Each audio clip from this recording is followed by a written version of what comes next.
Hello everyone, hope you're doing well. It's time to go over some hopes that I have for the next update. Usually when it comes to hopes, I'm not really too bothered about vehicles and things like that, because at least in my opinion, vehicles is one of those things which are just going to come over time. They are not things which, we're going to have to wait too long for, or even request, because eventually they'll all turn up. So instead, I thought today we would focus on some kind of ideas for mechanics and also other things just to make the game a little bit more fun. The first one is pretty simple, reactivating old events. This idea came from a tech talk or a discussion on stream about this idea of having a kind of area of War Thunder where what you could do is you could, for maybe some SL or maybe some free XP or something, reactivate an old event that has now gone away. Whether it's an old World War II Chronicles event, or whether it's an old Build-A-Bear event, or whether it's even an old Battle Pass. The idea would be that you would be able to take what was there and kind of grind it again at a different time to everybody else. This would obviously help people who did not get access to old events, basically because they just didn't play the game. And therefore it would make it more fair for more people and mean that people get access to more stuff without having to use some of the worst mechanics in the game. Now, the other way you could do this is pretty simple. You could have like a trade system where if people actually, play the new events, they could then take those vehicles and trade them for the older vehicles. That could definitely work. Or you could have with the events that we have right now, where if you have to grind out, let's say 350k for the 600k mark where you get the coupon, what you could instead do is do something where you can trade the coupon for an old event vehicle. And something like that could also be able to work. And this would tie into the next point, which is being able to get old vehicles and also event prizes without using loot boxes. Loot boxes are taking over everything in War Thunder when it comes to old content, and it's not just, loot boxes, it's a bunch of different things which are going around right now.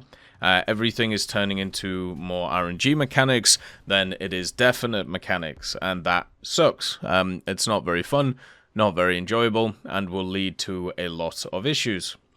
Basically, every event now, what they do is they bring back a loot box which has all of the old event stuff in it, and you can basically roll it over and over again and hope to get what you want for a sell.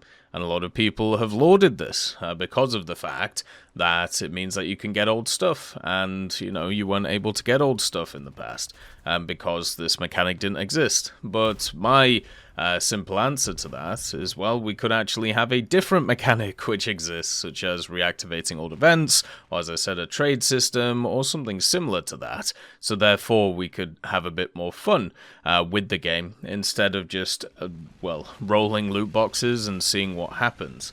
And I will always be against RNG mechanics designed to not get what you want. I think it's pretty horrific the way that it's set up. I would rather it be anything else. The other thing is just bringing back some more content, the weekly or monthly decals. They've been away for more than a year or nearly 2 years now, which is kind of nuts. They were really cool. They were a nice thing to actually change the way that you approach the game, and very similar to how the Pages of History works now. The only issue with the Pages of History is it becomes a little bit stagnant if you keep doing the same vehicles over and over again, which unfortunately, especially with the Second World War, a lot of the operations used very similar vehicles. So bringing back the weekly or monthly decals and setting them to either, specific tasks, I think is the way to go, or at least bring them back in a way so it can, give people something additional to grind out. Whether you attach the decals to achievements, whether you attach them to challenges, doesn't really matter. Just the idea of bringing them back for people would be a good thing. The other one is actually remodifying the Page of History itself. I think the Page of History is a really cool system. I really like it. I think it's awesome. It does have its flaws though. And one of its flaws, that is pretty simple, is the simple fact that a lot of the pages of history are exactly the same. And many of them are 1944 to 45, America, Britain, Germany, USSR. They all use the same vehicles, and they have done a little bit more variance recently with more modern conflicts and also more naval stuff, which is really nice to see. But at the same time, I would actually make it so certain pages of history, instead of just including a certain vehicle type, would include a country. So, for example, if you had a Yom Kippur War one, it might just be the Israel as a country to try and actually promote people using this stuff. Also, at the same time, now that we have kind of minor nation tech trees as subtrees, such as South Africa and also Finland, Hungary, of course, and what looks like the Benelux stuff coming in, what would be kind of cool is if they decided to make it so you would have specific pages of history which would be focused around those guys. So obviously the Winter War with Finland, and with South Africa you could do the Bush Wars, which would be really cool to actually see and promote the thing. Also, for every event, adding a flag as a tank pendant. So tank pendants or tank flags has been something that's been talked about for a long time, and now that we have a lot of vehicles with very prominent aerials, I think it would be kind of cool to see them. You know, we obviously have flags in the game already on naval vehicles, and that would be really nice to see. But instead, we don't really have anything like that for ground. There is, you know, a bunch of different decorations, which is really cool, but sometimes it would just be nice to have a flag to be able to put on specific vehicles. Even if it was just the event vehicle itself that got the flag, I think that would be kind of cool. I also like the idea of having like a crest or a badge every time that you complete a event, and then being able to see all of the different events somewhere that you've been able to complete, maybe in the profile or maybe in a different place. Kind of like, instead of just seeing the medals tab or the achievements tab, maybe you could have an events tab where it kind of shows you the stuff that you've done over time in War Thunder. Very similar to something like the collections, which also gives you kind of a track record of things that you've worked on. The prestige system would also be in that. We've talked about that many times. The idea of once you get to level 100, being able to prestige, going back to level 0, and then just getting added rewards, even if it's just something as simple as a profile banner. You know, something like that would be really nice to see. An SL bank as well. I've always liked this idea. Because of the fact that it feels like something that many could benefit from. The idea of putting back a bunch of your SL kind of in a bank setup, so therefore you can access it at a later date, or maybe it could accrue interest, making it so people could learn about how interest works, and also just how that would affect the kind of War Thunder economy system. We still have some people nowadays still complaining about lack of SL, and more mechanics to try and help with that will be the way to go. Community map building competition. This is something that I would like to see more of. I know it's happened in the past. I'd like to see it in the future. And the reason is because it's one of the key concerns that I hear a lot from people, is this idea that the maps are trash. So why not just hold a bunch of different little competitions, whether it's like every month or 3 months, and whoever wins might get their map into the game, and therefore it's from the community. This would be a fantastic way of working out if people would put their time where their mouth is, and also at the same time it would mean that the game would, you know, be a lot better because it would have more maps in it. The community maps idea is what a lot of other games are built on. Counter-Strike is a great example of this, and then many other kind of shooters which have benefited from this. So why not have it with War Thunder 2? Why not have it a little bit more, you know, proper? Then also, for Haita, another thing that I'm very sick of hearing about is the idea of limiting numbers of people in battles in aviation. So what they should do is they should add in a very similar system to what is in ground with night battles. So basically, the idea is you have a switch where if you turn it on, it will put you into a limited numbers battle. So you will be in an 8v8 or a 6v6, whatever the amount of people who are queuing at that time for that actual mode will get access to. And then if you keep it off, you'll be able to just do the 16v16. This seems to have worked pretty well for night battles and also day battles. It just prioritizes the night battles over the other one. And yeah, so just do that. Then we can work out how many people actually want the limited number battles, and it gives them a place to enjoy them. And we already have the mechanic in the game, so why not? Another one would be being able to research coastal with blue water, or blue water with coastal vehicles. They are intertwined when it comes to how you use them on the battlefield, so it would be really cool to see them actually properly intertwined and make it so they were, being able to research each other. Coastal is quite hard to research, especially at the higher echelons, because you don't really last a long time, and research a lot of the time is actually based on time instead of just raw actions, and that kind of sucks. So being able to research both sides, just like ground and helicopters, I think would work well. It actually makes more sense to do it for blue water and coastal, because they're intrinsically linked, unlike helicopters and ground. Also, a way to grind out physical decorations for vehicles. So what do I mean by this? A lot of premiums in the game, if you have a look at the high tier ones, have like physical model kits. It's probably the best way to put it. If you have a look at the premium Leopard 2A4, or if you have a look at the M1KVT, these are machines which are built on the premise of the box standard vehicle, and they've added stuff to them in the form of like the camo netting or just the random visual modifications, right? Why not make it so for the standard tech tree vehicles, you actually have a way of being able to grind out those physical decorations? So therefore, if you put like, I don't know, 20 million RP or something into a vehicle, you will eventually unlock that physical decoration. We don't really have a lot of physical decorations in the game, unless you want to, say like scoops and things like that are physical decorations.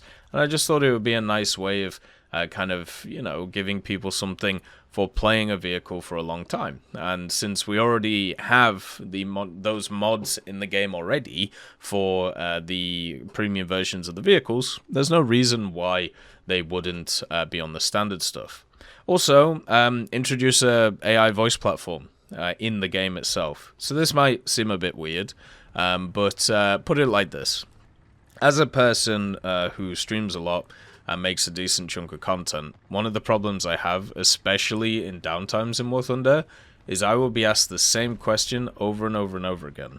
I can make videos on the topics, I can point people towards these videos, which gives them all of the answers, but it doesn't matter. I will just constantly get asked the same stuff over and over again. So I advocate for a bot called a Thunderbot, and it will answer all the simple questions that people have about War Thunder, and I could just point people towards that. So some kind of AI platform which sits in the War Thunder client, and you can ask it very simple stuff like, when is the next sale? Or when's the next update? And it will just give you very generic, hey, go check out this page on the War Thunder wiki.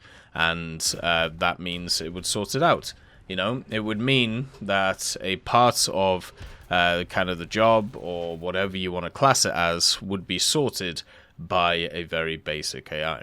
Then also, it's time, now that we have separate BRs per game mode for rare, to focus on rebalancing high tier AAs. There's a lot of AAs at the high tier which are terrible. They have been for a long time. They have very poor issues with them. The Florak Panzer and the Roland are two of these which are in very rough states. Anything with very rough elevation. The Azrad has a bit of a problem. The LVR BV as well is another one that I can think of. The good old Stormer, which is just kind of sat there, especially after the missile nerfs. So yeah, it's time to have a look at those and get them sorted, instead of just having them sat at BRs where they just get canned, and it's very sad to see. Also, bring in the mid-tier separate BRs as quick as possible. There is a lot of vehicles in the mid to low tiers which are incredibly unbalanced, compared to the aviation, compared to the high tier stuff. I know that seems a little bit crazy, but there are some absolutely insane vehicles in the mid tiers for CAS, which is where you see a lot of the CAS dominance coming from. At high tier, it's really annoying to die to CAS, and when somebody abuses it, the abuse of it can be a lot higher than the mid tiers. But in the mid tiers, the frequency of CAS use is much higher than high tier. Much higher. Like, it's insane how much is used nowadays. Then also adjust the SP costs for secondary loadouts more often, just to kind of balance these vehicles, and also give people a reason to use different loadouts, you know, instead of just using the meta ones over and over and over again. Just have like a weekly or bi-weekly change, have a look at what's the most popular, what's the most efficient, and just change it by a few numbers, you know, just keep moving it around to actually change up the meta a bit, instead of having to wait for BR changes every 3 months and just letting things just get annihilated for a few months. Just like in the last battle rating change, where they literally said, well, you're going to have to wait for these separate BRs, and you're just going to have to deal with it for a few months. That's not good enough. It's never good enough. Never good enough at all. Also, start running nation bonuses per week. So we used to have a system a very long time ago in War Thunder where you would have ×2 or ×5 per nation, depending on if it was a weekday or a weekend. And now what I would personally like is just giving research bonuses to a different nation every week, just to try and promote people playing them. One of the issues that we have right now in War Thunder is people do not play the vast majority of vehicles that are in the game. They just don't do it. And I want to try and find a way to promote people to do that, instead of just playing what they think is the best thing, or just getting stuck in a nation because they want to get to top tier and therefore they can't play anything else in their own minds. It's not a way to live. It's not a fun time. It's not a great time. It should be done differently. So let's try and add some kind of bonus for a nation for a week, and then move on to a next nation the next week to try and just promote these things. And also, if you've already researched a vehicle in one tree, they should make it cheaper to research in another one. I don't want to research fully like 6 Leopard 2A4s, or 5 Leopard 2A6s, or millions of Panzer IVs, or millions of Shermans or T-34s. And with more and more subtrees coming in, with nations which didn't always produce a lot of indigenous things, we're going to have this more and more often when it comes to aviation and ground. The whole Hungarian tree for Italy is a lovely addition. You know, it's fantastic to have these vehicles, actually fills a lot of the grind and makes it feel quite nice, but at the same time they're exact copy-pastes of other vehicles that already exist in the game. So because of that, they get very dull very quickly once you've kind of grounded them out. So for me, it would be nice to have some kind of research reduction, some kind of bonus to modification research, maybe even just get a bunch of modifications for free or something if you've done a vehicle in a separate tree. Because right now, there is a kind of problem in War Thunder where we're trying to head towards balance by adding in a bunch of these vehicles to these nations to make them a bit more balanced, but it's also making them boring if you play multiple nations. And for me, I'd like to promote people playing multiple nations to get as much variety as possible, but if they get there and there is no variety because they're all the same, it's not going to work very well. As always, if you have any ideas, make sure to stick them in the description. I thank you for watching this video, and I will see you next time. I'd just like to thank GMG Smiley, CD Beans, Chieftain Mike, EMN3 Galaxy, Tulio Pontecorvo, Brendan Quinn, Carrion Crow, Gus Irenicus, Pyman, Wartinder, Teddy, Daniel Stanton, Martinez, B. Young, Ozzy Panzer, Alan Hacker, Liam Shear, Opium Prime, Lafouche, Sem Aslan, Uncle Bean, and Derek R. for supporting the channel.